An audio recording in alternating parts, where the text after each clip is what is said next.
안녕하세요. 넉살내과 한의원장 김홍수입니다.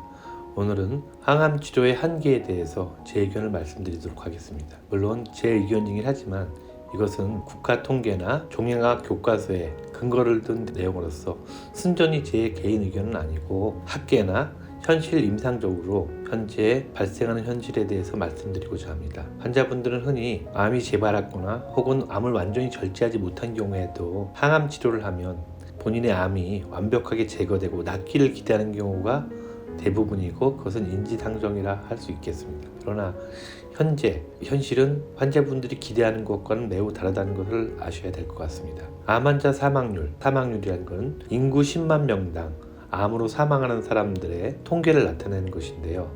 매년 대한민국의 암 사망률은 증가하고 있습니다. 물론 암 발생률도 같이 증가하고 있는 것은 사실인데요. 암 사망률에 비해서 암 발생률이 거의 비슷한 수준이기 때문에 암의 발생에 의해서 치료되는 환자의 비율이 그렇게 증가하고 있지 않다는 것을 나타내게 됩니다. 보통 암의 10년 생존율이 혹은 5년 생존율이 증가하는 것은 암으로 진단된 사람 중에 1기나 2기의 조기에 발견돼서 조기 절제를 하여 암을 완전히 체내에서 제거한 경우에 암의 생존율이 증가하는 것이지, 암을 갖다가 완벽하게 제거하지 못하는 경우 혹은 재발한 경우에는 환자분들의 항암 치료를 통한 생존율이 그렇게 증가하지 않고 있다는 것을 통계는 말하고 있습니다. 환자분들이 더 강한 항암제, 새로운 신약에 의지해서 환자 본인이 암을 나을 수 있을 거라는 희망을 갖고 치료에 임하게 됩니다.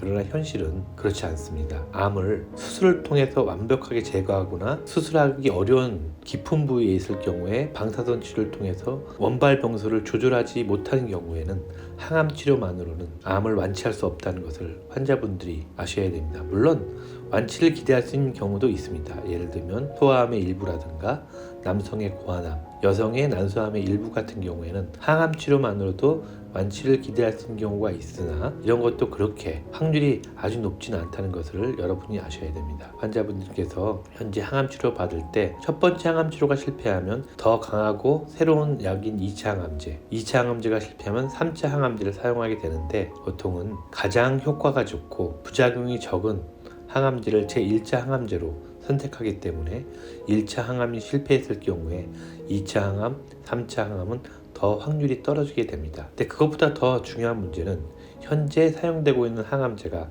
독성항암제, 표적항암제, 면역항암제, 이 세 가지 카테고리 나눠지는데, 어느 것이든 종양이 몸속에서 완벽하게 제거되지 않은 상황에서는 항암제 단독 치료만으로선 환자의 종양이 체내에서 사라지는 완전 관해에 들어가는 경우가 확률이 매우 떨어진다는 것을 환자분들이 아셔야 됩니다. 설령 완전 관해에 이르다 할지라도 미세 잔존암이 나중에 항암제에 대한 내성이 발생해서 재발하는 경우가 대부분이기 때문에 치료 성적이 매우 실망적입니다. 환자분들께서는 항암 치료의 한계를 충분히 인지하시고 치료에 임하시는 것이 좋겠습니다. 보통 우리나라의 유수의 대학기관에서 암 환자 사망 2주 전까지 항암제를 사용하는 것으로 알려져 있습니다. 이것은 환자분들이 치료에 대한 의지와 열망을 나타내는 통계라고 할 수도 있겠지만, 환자분들에게 삶의 질을 떨어뜨리고 인간다운 삶을 박탈하는 선택일 수도 있으니 환자분들께서는 치료를 선택하실 때 1차 항암 혹은 2차 항암이 실패했을 경우에 계속적인 항암 치료를 신중히 고려하셔서 본인의 삶의 질을 올리고 좀 더 편안한 여생을 선택할 수 있는 것이 좋은 방법이라고 생각됩니다. 감사합니다.